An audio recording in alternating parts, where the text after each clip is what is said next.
Orang yang pintar, mereka terlalu perfeksionis, di mana segala-gala tuh harus sempurna, di mana mereka kebanyakan mikir udah ketinggalan dulu zamannya. Sesuatu yang lebih bagus tiba-tiba udah keluar duluan dan sudah berevolusi berkali-kali. Jadi kalau orang yang bego mungkin lebih learning by doing gitu ya, daripada orang yang pintar learning only. Apapun yang dia sudah miliki itu udah nyaman bagi dia. Dia udah digaji tetap, udah nyaman. Kalau orang mereka susah dapat gaji tetap, jadi mereka harus cari cara lain untuk mendapatkan uang. Gimana ya, memperkerjakan orang-orang yang pintar kali ya, mungkin begitu.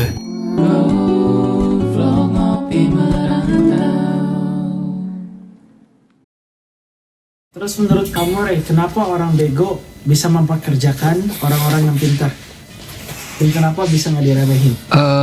Mungkin ya, teori aku, mungkin orang bego memang mereka tahu mereka kurang pintar, jadi mereka mau melakukan beberapa hal, mereka butuh orang pintar untuk merealisasikan ide-ide mereka. Jadi gimana cara mereka, karena mereka kurang pintar untuk melakukannya sendiri, ya mereka hire orang pintar, mempekerjakan orang pintar, gaji orang pintar untuk membuat mimpi orang goblok ini menjadi nyata. Sedangkan orang pintar, karena mungkin memang dari dulu pintar, dia banyak dibutuhin orang, dia banyak dicari orang. Jadi karena dia merasa, oh saya pintar juga ya, banyak yang cari gitu, dan banyak yang gaji dia, dan dia senang-senang aja.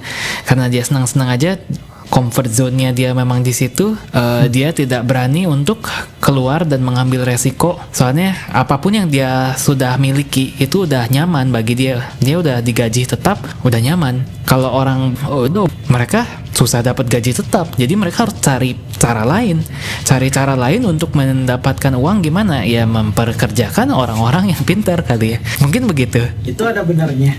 So gimana ya, orang-orang yang bego biasa mereka mendapatkan setback. Orang yang pintar biasanya nggak pernah mengalami sebuah setback, dan sebuah setback adalah bisa menjadi sebuah breakthrough.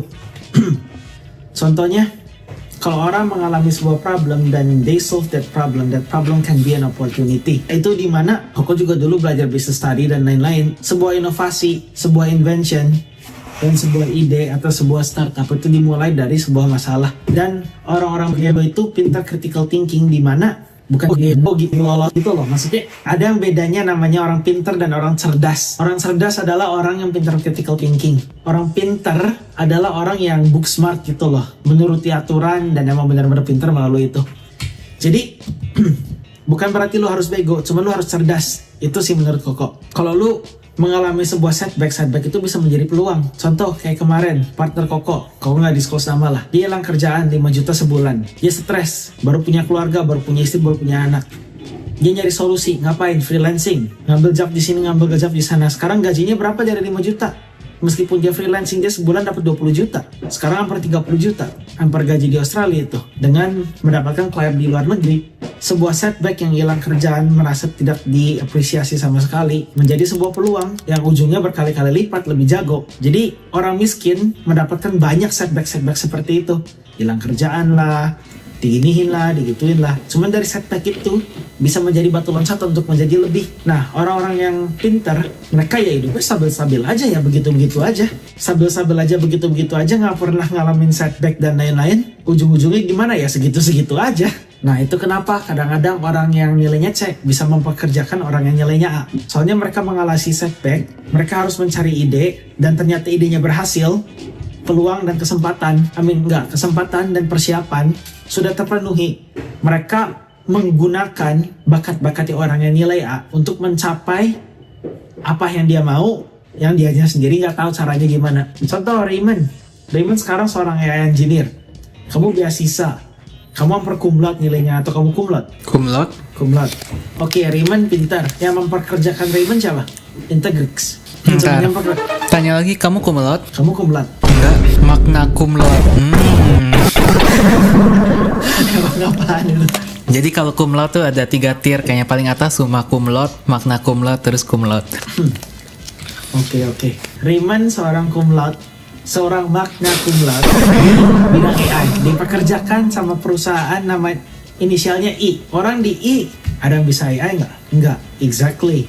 Dan mereka menggunakan kemampuanmu dan produkmu itu untuk membangun memperkaya diri. Ya, untuk membangun company mereka sendiri lah, untuk nge-solve poin-poin yang mereka punya. Nah, itulah satu leverage yang dimiliki orang yang memiliki kesempatan dan orang yang memiliki persiapan dan mereka leverage itu tanpa mereka menjadi super pintar dalam satu bidang atau gimana pun itu. Terus terakhir, orang pintar kerja untuk sistem dan orang bego biasanya ngebangun sistemnya. Biasa orang yang orang yang cerdas cuman tidak terlalu pintar di sekolah dan lain-lain, mereka adalah seorang outcast. Gara-gara mereka outcast dan mereka nggak bisa masukin diri mereka sendiri ke dalam mesin yang lagi jalan, mereka bangun mesinnya mereka sendiri dan employ orang-orang yang kira-kira bisa menjadi masuk ke dalam mesin mereka. Kalau nggak salah Jack Ma pernah ngomong kalau misalnya lo kerja di satu company yang besar, kamu adalah part kecil di mesin yang jalan yang besar. Istilahnya,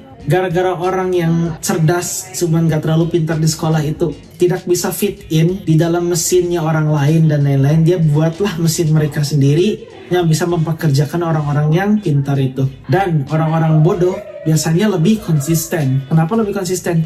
Mereka gak punya pilihan lain selain mereka harus sukses. Cuman kalau orang-orang pintar, mereka kebanyakan pilihan.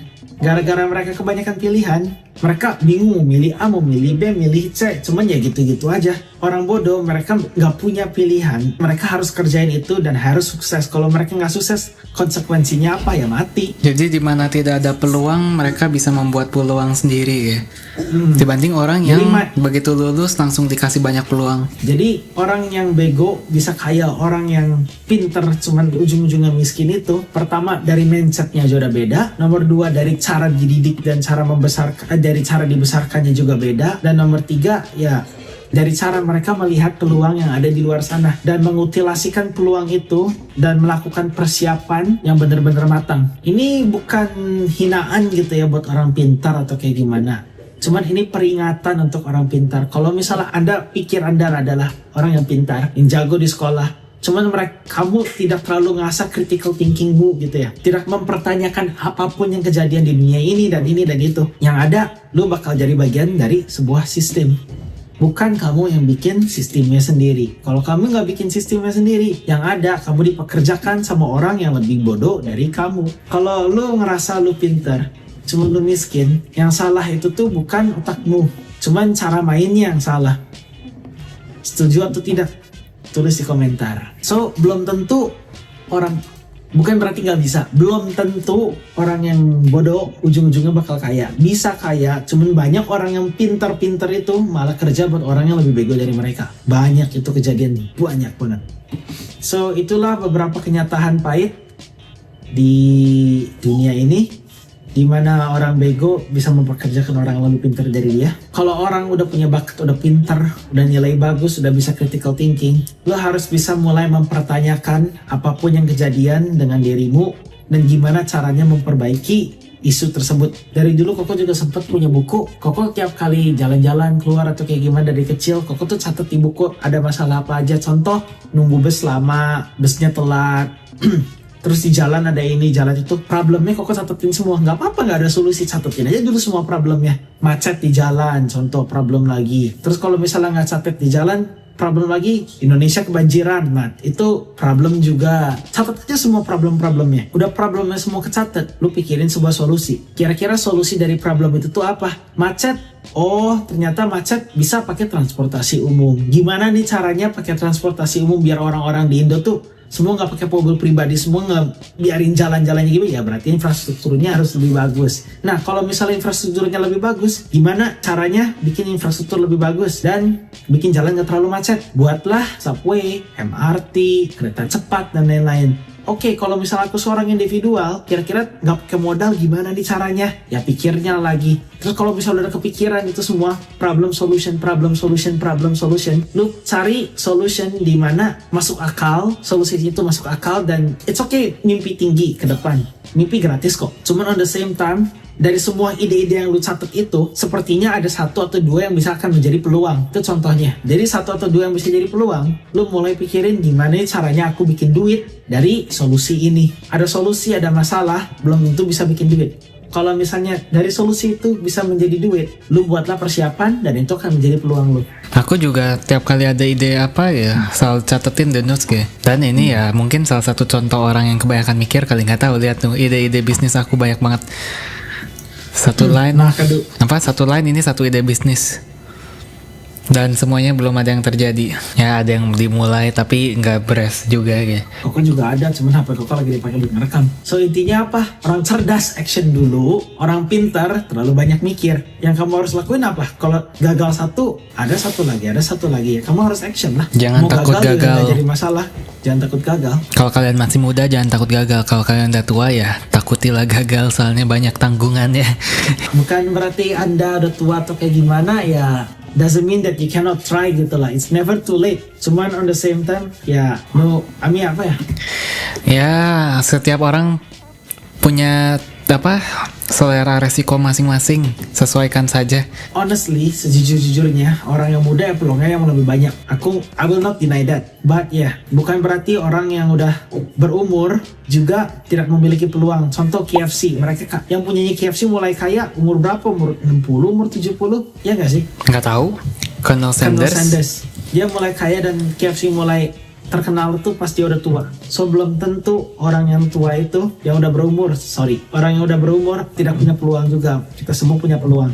Oke, kita dari Ngopi Merantau, kita ingin membawa perspektif orang luar kepada orang di Indonesia. Di akhir tahun ini kita ada goal untuk mencapai 1000 subscriber. Kalau Anda suka dari konten ini, silahkan like, comment, dan subscribe. Yang subscribe, kita doain, amin, cepet kaya. Bye-bye. Bye-bye.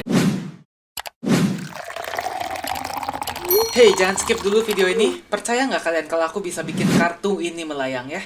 Kalau aku bisa, kalian harus janji subscribe ke channel-channel kami dan tonton video kami yang lainnya ya. Ayo kita lihat. Hey, melayang beneran ini. Sesuai janji.